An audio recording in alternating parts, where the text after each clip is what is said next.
Hello and welcome to Peaceful Rebellion. Well, we're here today with a very, very interesting person. You met Helen, I think, a few weeks ago when we had a chat, yes, with Jonas as well.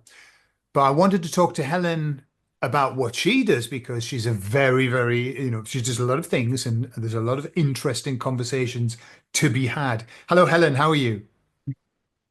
I'm very well. Thank you so much for agreeing to have this chat. I really appreciate it. It's lovely. Super, and thank you for coming as well. So, Helen, you've got this quite really interesting history of being a musician, principally, yeah. Tell us a little bit about that. Just give us a bit of background about who you are and where you've come from. Okay. So both my parents were artists and my dad was a musician. And that goes back 700 years of artists and musicians. Wow. And so when I wanted to be a doctor, I don't think it really was going to happen. So I started singing and playing music and writing songs from the age of 7. And it grew from there. And by the time I was 17, I realized that sound had a very profound effect over people's bodies and minds and spirits, of course, as well. But being 17 and a bit rebellious, I didn't go into that. All I wanted to do was write songs and get out there and perform and do all of that kind of thing. And that's exactly what I did. And I was in the music business for about 20 years, writing songs as a published writer and releasing albums through Sony and Epic and various different record companies. And what I found was that whilst it was really great to be out there doing it and, expressing oneself, spiritually, I was in a desert. And what I was writing about was, that sort of inner journey. And back then, it wasn't really appropriate. They just wanted songs that were all about, what, and I wasn't really up for it. So by the time I was, well, I think 28, I really had enough. I'd been in I had a hit when I was 20, minor hit. And by the time I was 20, I'd had enough of it. And then took a bit of a break, just did some writing, um, released a few more things, um, and then moved to Devon to get away from it all, but ended up writing another couple of albums and releasing some jazz albums. So it's like I couldn't sort of get rid of the desire to create. Once you're a Sure. musician, once you really know that you're a musician, you can't get rid of it, can you? It's in you. Huh? It's just like, oh gosh. And so yeah, I did continue and I kind of morphed into teaching, which was great because then I could take everything that I'd experienced in the business and give it to other people. And that was far more fulfilling, helping people to release their voices and thereby hangs, the story of the next chapter really, which is discovering how the voice relates to different parts of the body, and how it contains absolutely everything about us. And so that was a long process of revelation. And it wasn't really until I was about 43 that that came to fruition, Okay. where people would come in and I would see that they had real problems in a particular area. And then I would tell them and would sing it through and break the blocks. So that was the beginning of that. So yeah. And then Okay. So did that come to from you there. because of did that the understanding that the voice and the sound can heal, did it come to you in an intuitive way or had you been studying it? Well, it's a bit of both, really, because it's like I've always heard people's resonances and frequencies from as a child, and I grew up in a kind of weird background where my mother was a spiritualist, and encouraged me to do psycho expansion from about the age of 9, which is now called quantum jumping, Oh yeah. and so I was never really, bound by the religious indoctrination that I was subjected to at boarding school, which was Roman Catholicism. And I always had this kind of different sort of perception of things. And it's like whilst I took on these ideas, I knew that they were just ideas. And I suppose really, um, without sort of sounding pompous, I knew I'd been here lots of times before. Mhm. And so it was kind of like, it was like just a case of remembering, really.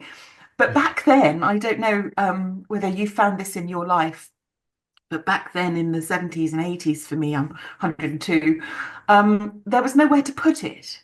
Mm. There was no sort of context. And so you kind of had to go along with things. There was no um, groups or staff, where you could just freely express what you were downloading or channeling or feeling or trying to conceptualize because there just weren't the words Yeah. or the acceptance. They'd put you in a white coat and lock you up. Sure. Sure. Yeah. Yeah. The people who did speak out back then were pretty much labeled as lunatics, Yes. and it's only been, I don't know, I mean, what do you think? How how many years now have passed since we've been able to say I channel without being looked at like what? Yeah, I don't know. Not very many really, No. because even 10 years ago, it was kind of considered to be a bit weird and left field and wacky. Yeah. Um, but I remember going back to about 1986, when I was still in the music business. I met Mike Stock from Stock Aitken and Waterman, and we had a really profound, deep conversation that I'll never forget. And he looked at me and said, "Well, where'd you get your songs from?" And I said, "Well, it's a spiritual thing. I just, they just come." And that was the opening for him saying, "Well, yeah, that's exactly it. How do you think I get a song a day or two songs a day?" He said, "I'm a channel for these songs." And so that was a spiritual connection there. And really, that's what it is. It's this music, the muse or Yeah. you channel what's coming through, don't you? And you would Sure. know that as a musician. So, yeah. Absolutely. I know that there are certain songs that I had nothing much to do with except be the conduit. Yes, exactly. Yeah. Exactly. And I Yeah. think, when you're involved in the artistic expression or the arts, basically. Even if you're improvising, it is like that opening, isn't it? You're just opening to the all that is, and Yeah. then expressing that moment. And sometimes that can come into form in the form of a picture. I used to draw pictures and paint pictures, and I stopped because every bloody picture I drew, the person would turn up. The great So I got a bit manifester. freaked. Yeah, it's just like, oh. And then you think about the actual word drawing, to draw. Draw them to you. Yeah. Yeah. Absolutely. Let me ask you a question. Okay, let's be the devil's advocate here because we're talking Uh-oh. about channeling music. Now, I think everybody's fully aware that there's an element of the music world that is not good. That channels what I would say is probably the wrong kind of stuff, from the wrong kind of energy. What would you say if somebody was to say to you, if you're channeling music, it's coming from the devil, from darkness? What would you say? Well, I think there's a huge, great big bandwidth, and everything is frequency. And according to one's consciousness, one tunes into the frequency that is most relevant to where you vibrate. And so to take away the polarization or the judgment of people who are not necessarily on the same bandwidth as you, Yeah. I'd say that they're just tuned into something a little bit different to where perhaps you live or I live or somebody else who's just tuning into something else lives. Mm. Because it is frequency, isn't it? So, for example, B flat will always be B flat, whether you're tuned into it or not. B Sure. flat is there. Uh-huh. And so not we can't necessarily see those frequencies, although sometimes I'm sure we can. It just depends, and I think what I'm interested in is where sound turns to light Mhm. and the universe of light and sound coming into manifestation through the words that we speak and the voice that we use and the music that we play, and that our life is like a symphony and we are the conductor and we can decide. And that decision in itself is a frequency.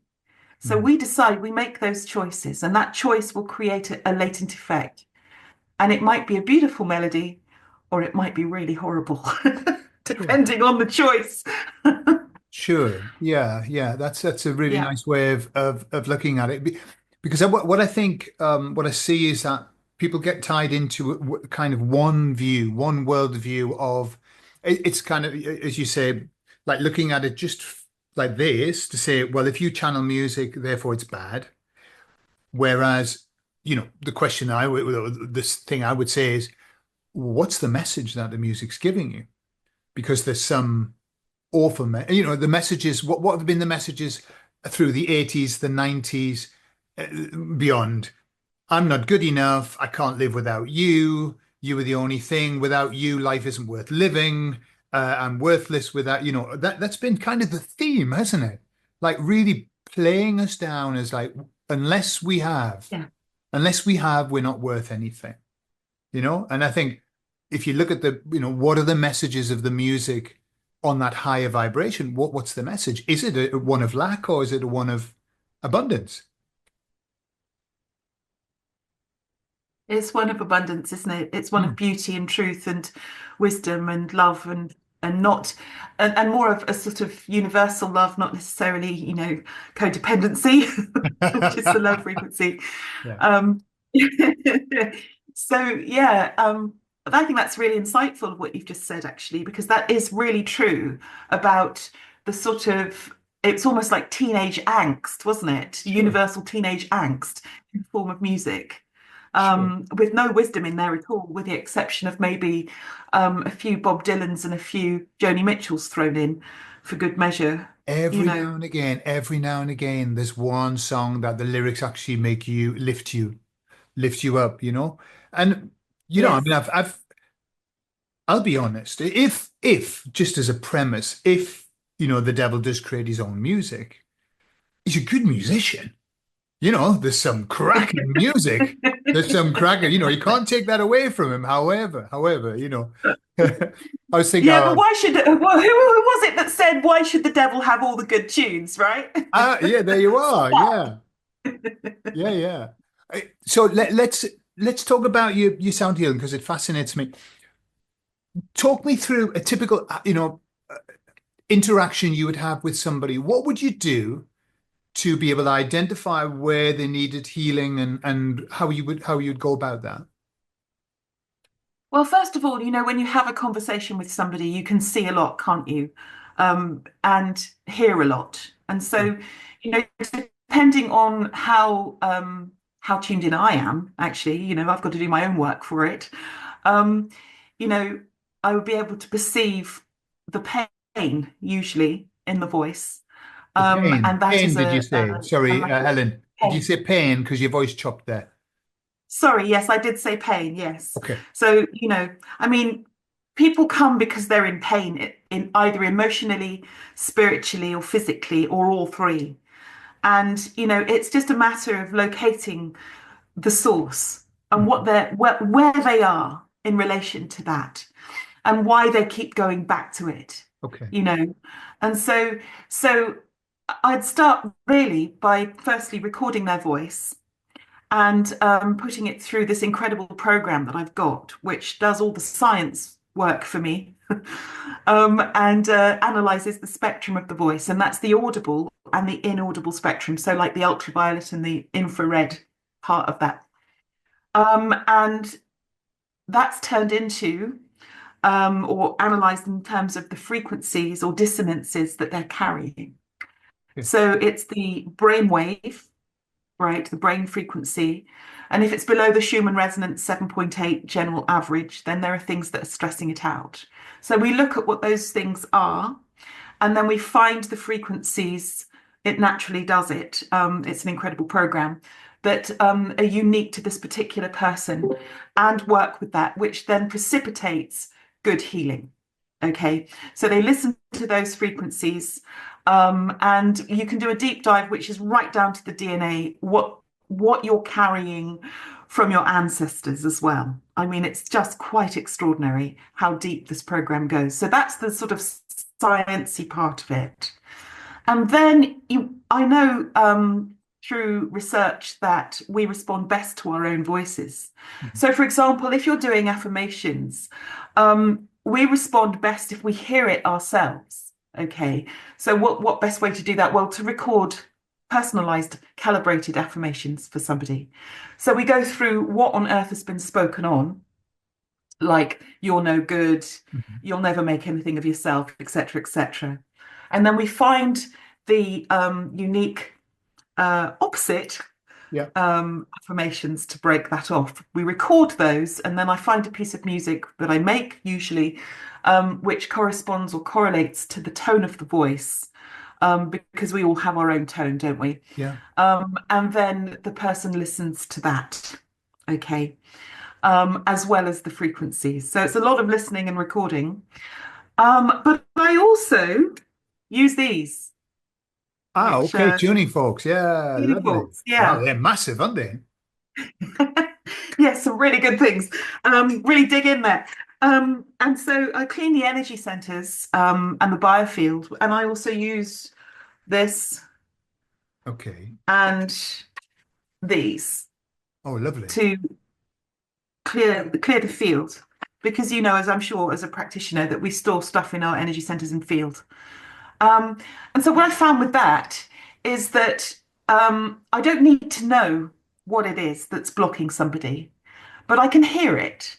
Hmm. So I can hear the dissonance and I can feel the dissonance. And sometimes I can see the dissonance in somebody's field. And so what we do is we tune, literally like a guitar. So this has made me really question what tuning is. So we tune into this frequency, that frequency, or whatever. But the actual process of tuning is extraordinary when you think about it.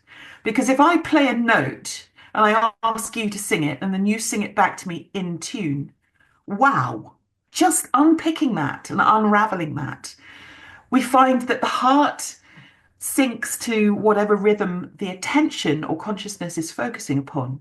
And the biofield and energy centers, in a sense, do the same thing, only on an etheric level. So that process of tuning is a massive key. So which frequencies are we tuned into? Which dissonances are we tuned into, etc., etc. So that tuning is a key part of the practice that I do with people. Mm. And that opens the door Okay. to the pineal. And we go in to the inner verse and do the inner work in the inner verse. And I do something called reviewing, which is going back in time or if necessary, or back to the incidents or, whatever it is. And with the knowledge, wisdom, and understanding of this present moment, speak to that. Fantastic. That sounds real. I mean, that's quite across how many sessions would you be doing all of this work? Well, it depends on how long somebody wants to spend. Sure. Sure. Yeah. Yeah. I mean, the thing is that usually about an hour and a half or 2 hours is enough. People have enough after that. They get filled up. To do all of everything you've just described, an hour and a half. Well, no, we can't do all of it, but we can do Sure. probably two or three things, Uh-huh. maybe. Uh-huh. It depends. I mean, if they've been a few times, then it gets shorter because we go, yep, yep, yep, yep, in, done. Okay. And that gives them the practice for them to take away and do it themselves. Right. So, and I believe in empowering people to do that so that the Hmm. work continues. I'm sure you do the same. For sure. Yeah. I mean, that's the sign of a good therapist is that they can help people to go away so they don't need any more therapy. But I want to ask you a question. So my guitar that I have there, every day I've got a tune Yeah, in there. If I leave it, it will go out of tune. Yeah. Do you find that that's the same with us, that we do need to keep tuning ourselves up? absolutely. And I think that is the mastery. That is the ascension process. That consistency,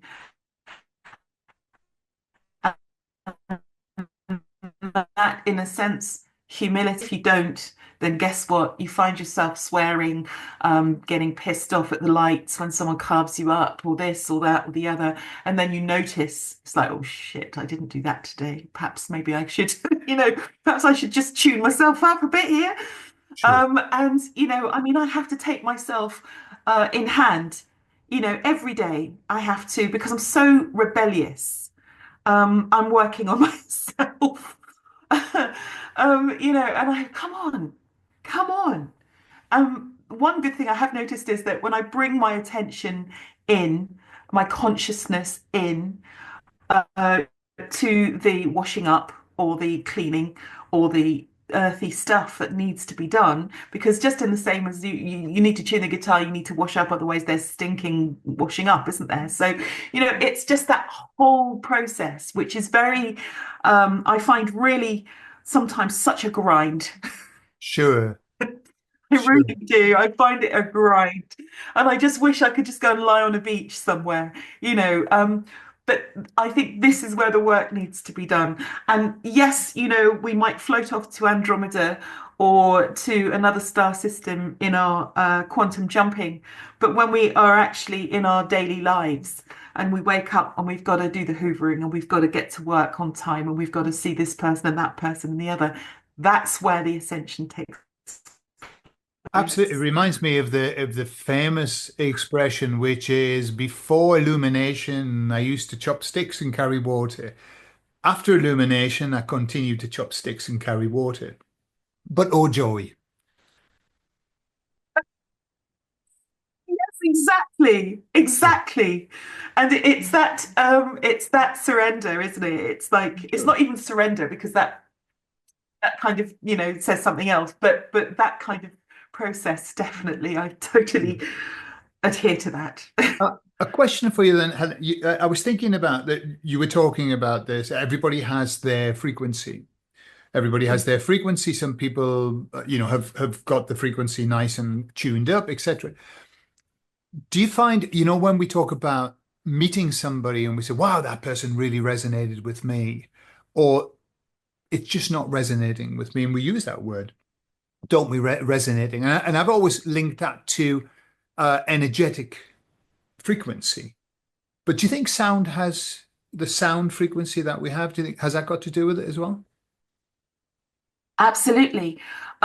So, for example, if you take, let's just take the note middle C, and you're resonating nicely at middle C, and somebody comes and they are resonating a microtone below you.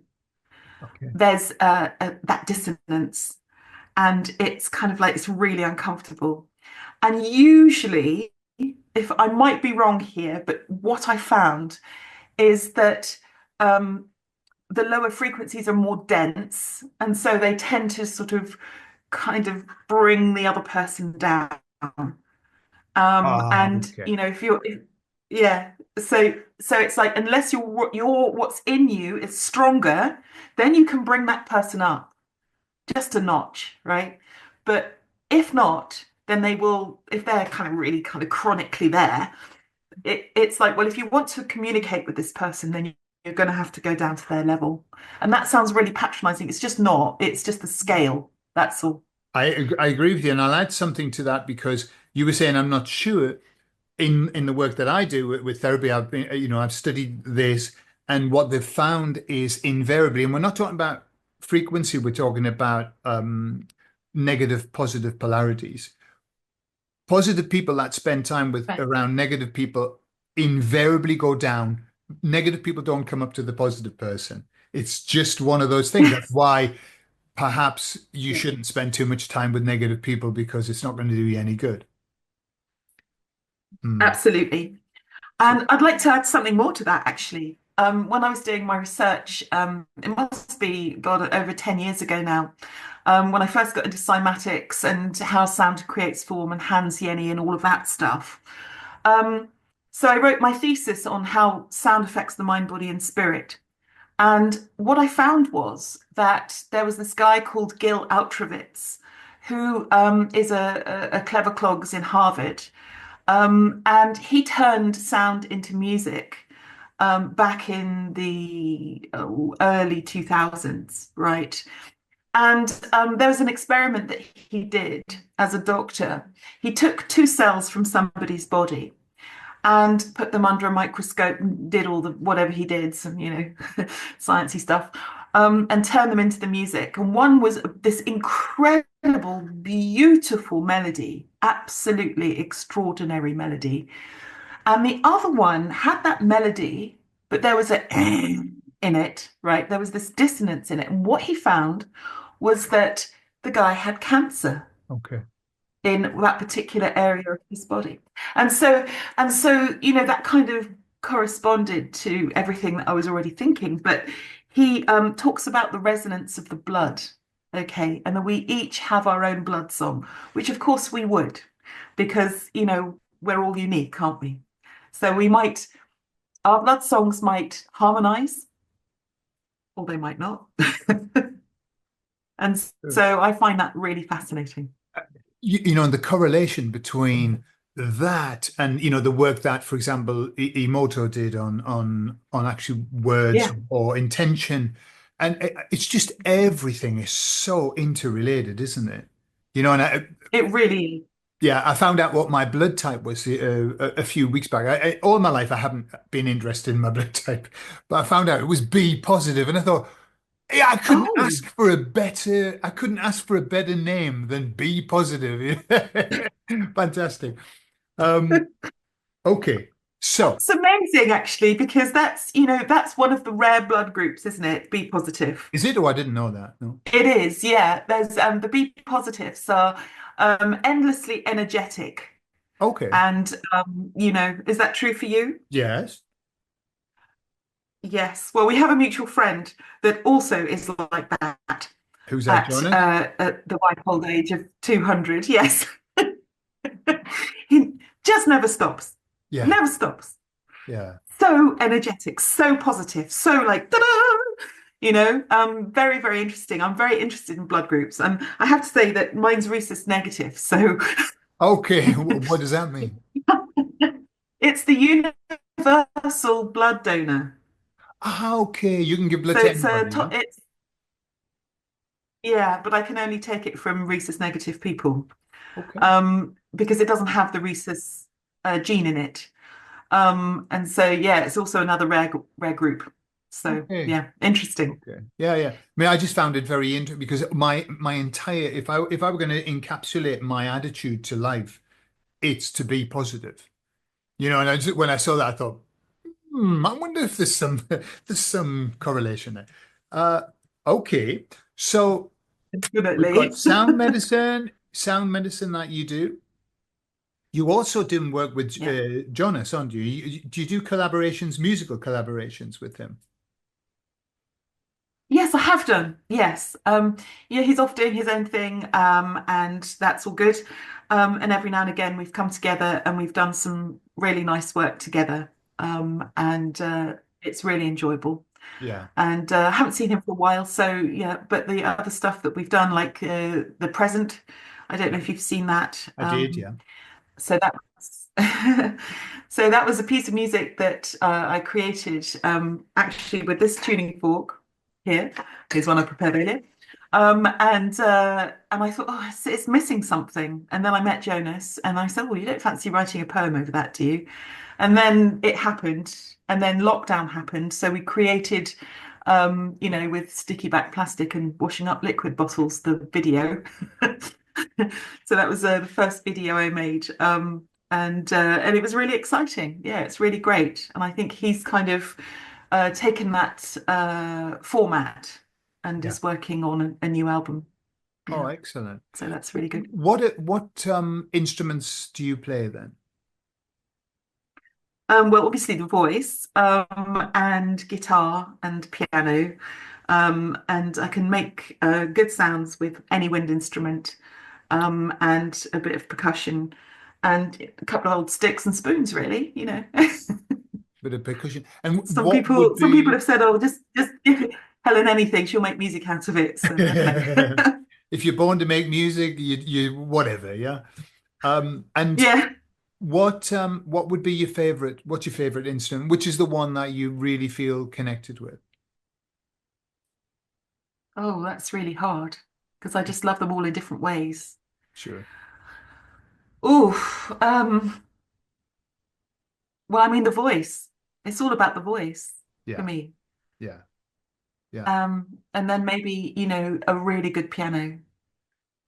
That would Which that would make me instrument? so Sorry, happy. sorry to interrupt. Because which instrument No, do you write your songs on? Do you have one instrument that you tend to write to get the idea and then you extrapolate it, or does it depend? no, it's whatever's handy. Okay, If it's a guitar, it's a guitar. If it's a piano, whatever, whatever's there, I'll okay, make it happen. lovely. Lovely. Okay, Helen, and Yeah. right. So let's move away from the sound and let's move toward spirituality and things like that. Yeah. And so, what's your take on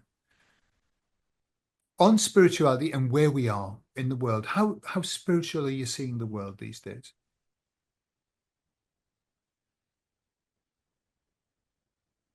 That's a huge question. Isn't it? Um, how can I answer that? That's really massive. Okay, so I feel that we're all coming to our own level of awareness, and that we're coming to understand the truth of who we truly are, Mhm. um, without any isms or schisms, hopefully, eventually. So that however we choose to express spirit, whether that's through an organized religion or whether that's through just your individual practice of connecting, maybe it's to trees or maybe it's just nature or maybe it's just your individual relationship with God, the all that is. I feel that there's nothing that can hold that back except us. And I also don't see a separation between, there isn't a them and us, it's all us. I know that's a bit, wonky to some people, but we have to take responsibility for everything. It's not like our left hemisphere doesn't talk to our right hemisphere.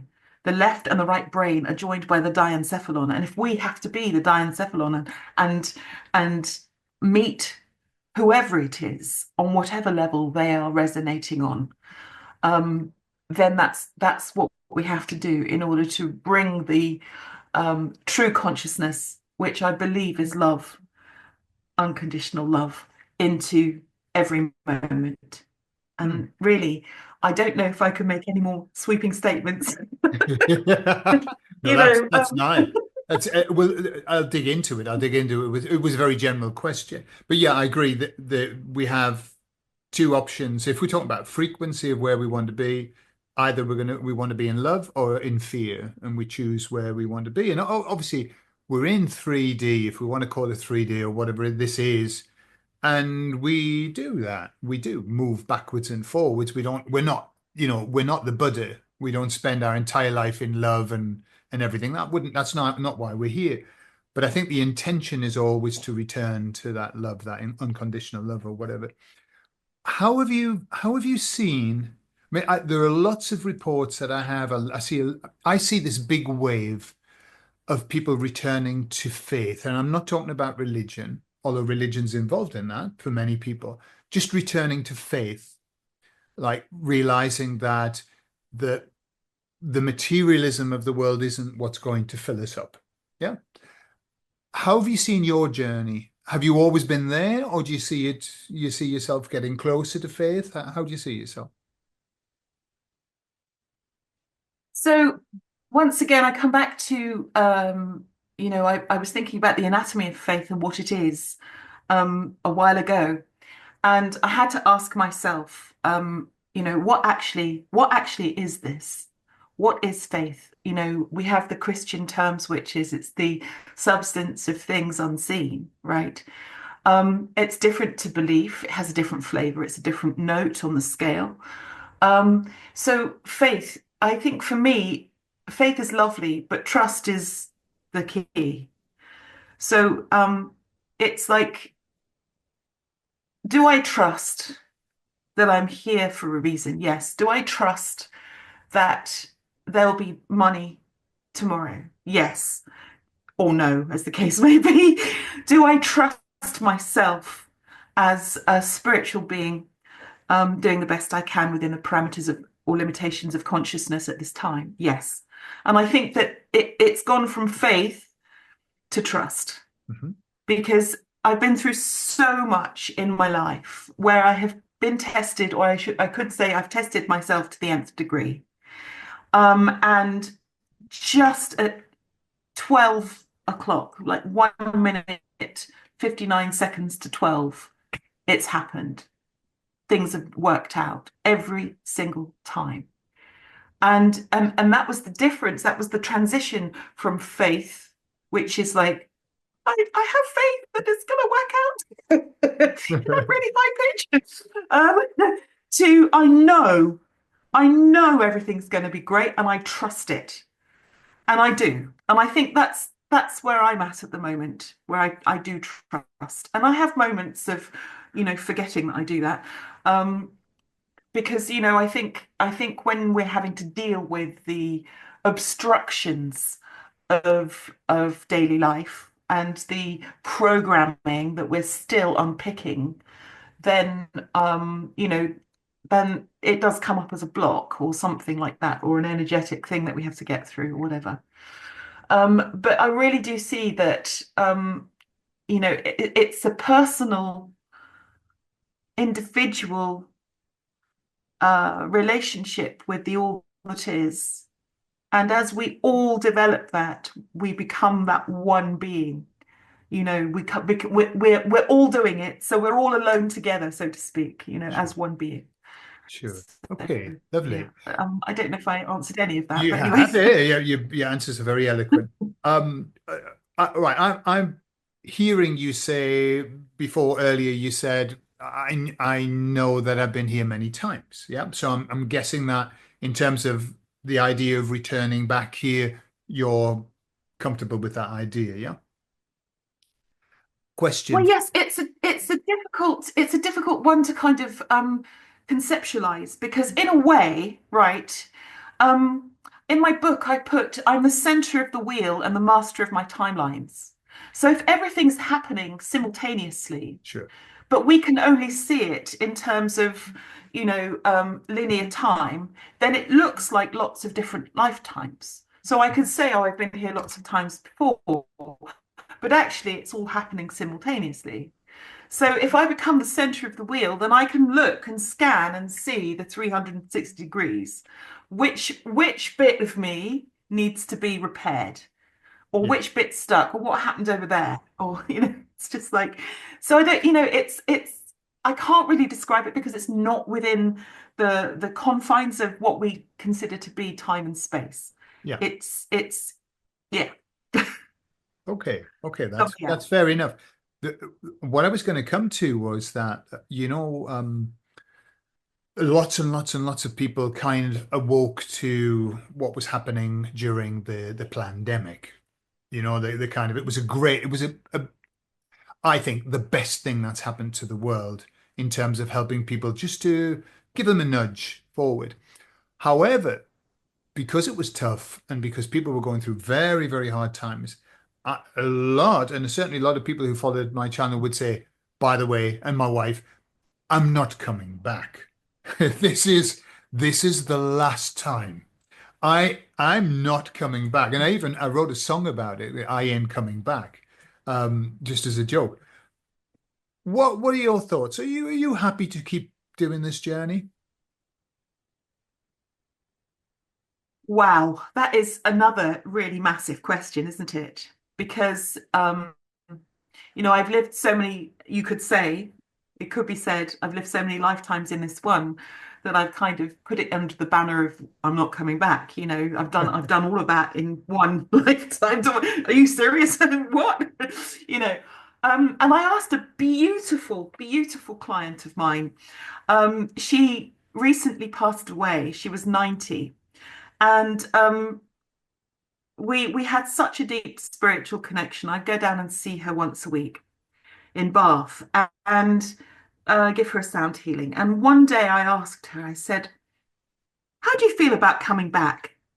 And I was expecting, well, I'm not coming back here, you know. But she looked at me, she said, oh, I can't wait to come back. I can't wait to come back and finish off what I started. And I was so relieved to hear that somebody in the foray of I'm never coming back, actually wanted to come back and do more good work. Sure. And she had done extraordinary work whilst she was here, and I'm sure will be remembered for a very long time. But you know, when you've been through so much pain and suffering, well, the last thing you want to do is come back and have some more.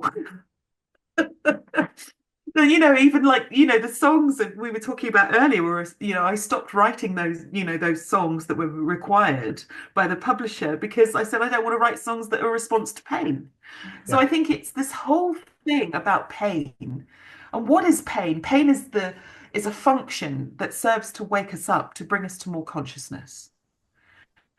And I think that, you know, if we can see it like that, then we can expand from that point, then pain doesn't hold so much significance anymore. sure. And in fact, there was this thing that I saw. Is it right? Am I rambling? No, no, no, carry on. It's fascinating. Hope I'm not rambling. There's this thing that I saw, must be about 10 years ago, where I heard it on the radio first. There was a neurologist talking about this neuron that goes around the head that they've seen in mice. Okay. So I looked it up, right? And it's responsible for consciousness. Okay. And cut a long story short, I thought, oh, that looks like the crown of thorns. Yeah, And sure enough, it's called the crown of thorns. And so thereby hangs the tale of realizing that absolutely everything inside our head is anthropomorphized and personified in the various different scripts and scriptures in all faiths and beliefs globally, which caused me to write the book. And I heard a voice when I in 2018 that said you must research the pineal gland. And so it was like from that point of research, seeing how the symbology of pain, right, that the crown of thorns. Well, what does pain do? It definitely wakes you up to who you are. It wakes you up to another reality, another expansion, really. And I'm not saying that pain is, hey, pain's really great. It's not, it's horrible. But it does wake you up. absolutely. I'm completely with you, Helen. What I've discovered, not only in my life, but with working with a lot of people, is that the real fundamental change that occurs in people's lives occurs through adversity. And it's almost like, Yes. it's just my take, and it's what I'm kind of given is that we've written this script before we came here, and we write the script of the learning steps that we want, and they have to be done through difficulty. The sword is only sharpened when it passes through the flame. It's kind of we've got to go through that, and then we write in nice bits just to have a break. I think I'll have a nice little few years here, and then I'll learn another lesson. So I Yeah. think, yeah, we we, Yes. we learn we learn. There's a line in a Billy Joel song, which goes, "I've learned more from my mistakes than I ever did from doing it right." And that isn't the correct wording, but it's the idea of that's what we learn from. That's why we're here. Yeah. Yeah. It's humbling, isn't it? Yeah, yeah, and I mean, but you know what happens once you take on board that, and this trusting that that's the right thing. It stops you from being a victim, and you become a victor. Yep. Because when you know, I mean, just, imagine a scenario where you're absolutely convinced that every test, every burden, every trouble that you have, you wrote it so that you could be a better person. That makes you very strong. And not only that, but it stops trauma from happening. It allows you to get through it very quickly because you go into it saying, oh, here's a learning opportunity. What am I going to learn from? And it just puts you Yeah, in a very absolutely agree different with you. place. I think there is something that happened to me last year where I realized that the scripts that I may have written for myself might have come from a slightly um, egotistical place. I had a word with myself, and and I said, "You have to be kidding me, right? I have written this, but I have taken on much more than I possibly could possibly handle. I actually really want to renew this contract because I actually don't agree with myself here." And yeah, because it gets to the point where you think, what on earth? Hang on a sec. And I think that's really important is to know that we can change. Sure, Otherwise, we're restricted by the limitation. I think that in itself is a huge lesson to say, okay, you know what? Um, I realize this. I'm now adapting this and I'm making a different decision. sure. I'm revising this, you Absolutely. know. And I mean, what I always talk about is that it's one thing to make a plan when you're on that side where everything's love, light, beauty, wonder, and gorgeous, everyday gorgeous, and you go, of course I can do that. Oh yeah, let's have it. It's very different. I think if we wrote our plan when we were here, it would be a very different plan. Couple of I'm not things. coming. Yeah, a couple of things. I'll have a dodgy period there and there, but generally nice. Yeah, seriously, seriously. I saw this great video the other day, which was when you have to overcome everything yourself, which I mean, in a sense, we do anyway, Sure. but significantly without any family, without any support, da da da da da. Da. No MF can tell you a damn thing. And that I just laughed my head off because I just thought, yes, come on. And it Exactly. gave me encouragement to know that there are other people out there doing the work. And that, yes, it is bloody tough sometimes. But if you do it and you get it done, it's like, okay, and breathe. It's okay. Yeah. You Yeah, yeah. you've done it. You've cracked it. And if You know, I've read biographies of stronger. autobiographies of very, very successful people, and the first third of the book is always the troubles, the mistakes, the failures. It's always it seems to be a prerequisite of getting to be successful is you've got to fall down and stand up and fall down and stand up again. And it's the difference is those who fall down get back up and dust Absolutely themselves off. agree. Those who get back up. It's the falling down, everybody's going to do it. It's the getting back up that's the important bit. Hmm. Absolutely agree with you completely. And without those moments, I don't think I would have been able to have gone as deep as I've gone when it comes to my relationship with the orbiters, with demystifying symbols, with, speaking as much truth as I can into this existence. And and to kind of realize the illusion or the illusory nature of the physical things that one has in one's life, not to be attached to anything really, any physicality, to just that's been an interesting one. Sure. I noticed at school when I was 12 or 13 how status was so important to the people who were in my class and who were at the school, including the nuns, in fact. You know, if you were Lady So-and-so's daughter, then you got to go into the Latin class. But me, who got really good marks, was relegated to the cooking class for thickos because I wasn't Lady So-and-so's daughter. And that really irked me. And that caused the rebellion.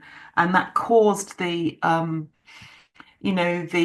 what's the word? I don't know. Reaction to the patriarchy generally within all of the religious activities that we find ourselves perhaps involved with sometimes. Sure. I went into a church earlier today. It's a beautiful, beautiful church. I thought, oh, that looks lovely. Could do a bit of a minute, you know. Took the dog in with me, sat there, and I looked at the lion and the unicorn, and I thought, oh, yes, the unicorn is still in chains, isn't it? And it was like there was the masculine, there was the lion, free to do whatever he wanted, roar as loud as he liked. And there was the beautiful feminine, the unicorn, chained. And so I said, right then, okay. So Mother, Father, God, right. It's about time that was unchained. And that was my prayer. Okay, So lovely. yeah. And it's interesting, Helen, because in astrological terms, we've moved out of Capricorn in one of the planets out of Capricorn, which is masculine, dominated, top down lion, and into Aquarius, which is much more kind of the unicorn. Yeah.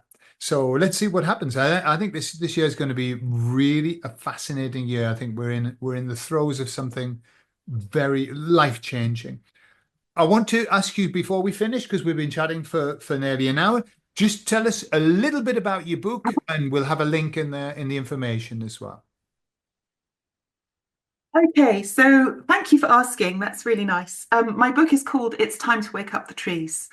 And it's all about the demystification of symbols from the pine cone, pineal gland, to let's say, the 24 elders or 24 avatars, which paired cranial nerves.